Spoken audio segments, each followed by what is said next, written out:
Нийгэм болго боловсон соёл шинжилгээ ухааны байнгын орны өнөөдрийн хуралдаанаар ирээдүйн тэтгэврийн сангийн нөөцийн тухай болон холбогдох бусад хуулийн төслүүдийн анхны хэлэлцүүлгийг хийлээ. Энэ төсөл болон Монголын эдийн засагт маш чухал үр дүнтэй гэдгийг хууль санаачлагчдын зүгээс үзэж байгаамаа. Ирээдүйн тэтгэврийн нөөц санг эхний ээлжинд 2.5 их найт төгрөгөөр бүрдүүлнэ. Өөрөөр хэлбэл ирээдүйн тэтгэврийн санг ипотекийн зээлтэй холбох юм. Мөн 2030 он хүртэл тэтгэвэр олгоход энэ хөрөнгийг ашиглахгүй зөвхөн ипотекийн зээл ашиглахаар төлөвлөд байгаамаа. 10 гаруй их найт төгрөгийн бичлэлд өөр үүссэн ингэ явж байгаа. Тэгэхээр өнөөдөр энэ мөнгийг энэ хуримтлалыг бид энэ тэтгэврийн даатгалын сангийн нэрийн наасандаа шилжүүл баланс авах нь бол энэ өөрөө бол маш чухал асуудал.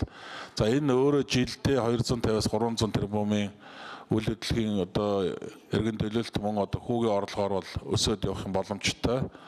Ийм сан байгаа. За ипотекийн асуудал дээр бол цаашдаа Монгол банк өнгөрсөн 3 жилийнхаа бий болгосон чадвах туршлага боломж дээр тулгуурлаад Монгол банкны тухай хуулийн 18 заасан тэр зүйл залтын дагуу санхүүгийн зуушлах үүрэг гүйцэтгэж болно гэсэн тэр хуулийн залтын дагуу Монгол банкны зүгээс энэ тодорхой хугацаанд энэ ипотекийн зээлийн хөтөлбөрийг менежмент хийгээд явах зүйтэй гэж үзээд энэ асуудлыг бол бид оруулж ирсэн. Ирээдүйн тэтгэврийн нөөц сангийн тухай хуулийн төслөнд тэтгэврийн нөөц сан байгуулагч нэрийн дансны тодорхой хэсгийг хөрөнгөжүүлэх замаар хуримтлалын суурийг тавина гэж хууль санаачлагчдын зүгээс үзсэн юм. Энд хамрагдах шалгуур тэнцэх өрхийн тоо маш их буурсан төв суурийн газарт тийм учраас энэ хамрагдах хүрээ нэлээд хумигдгал байдалд орчоод өөрөөр хэлбэл тухайн өрхийн гишүүдийн орлого нь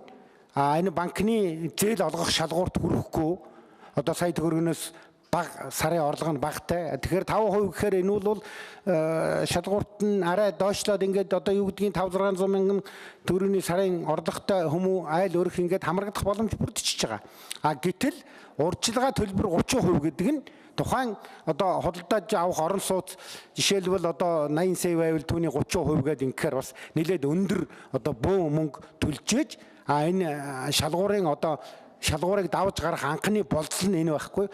30-аас 10% болгочулынхаа 30-аас 20% эсвэл 20 урьдчилгаа төлбөрийг 20 болгочоод нөгөө 80-га 5 болгочиход энэ нь риск талаас ямар байх вэ?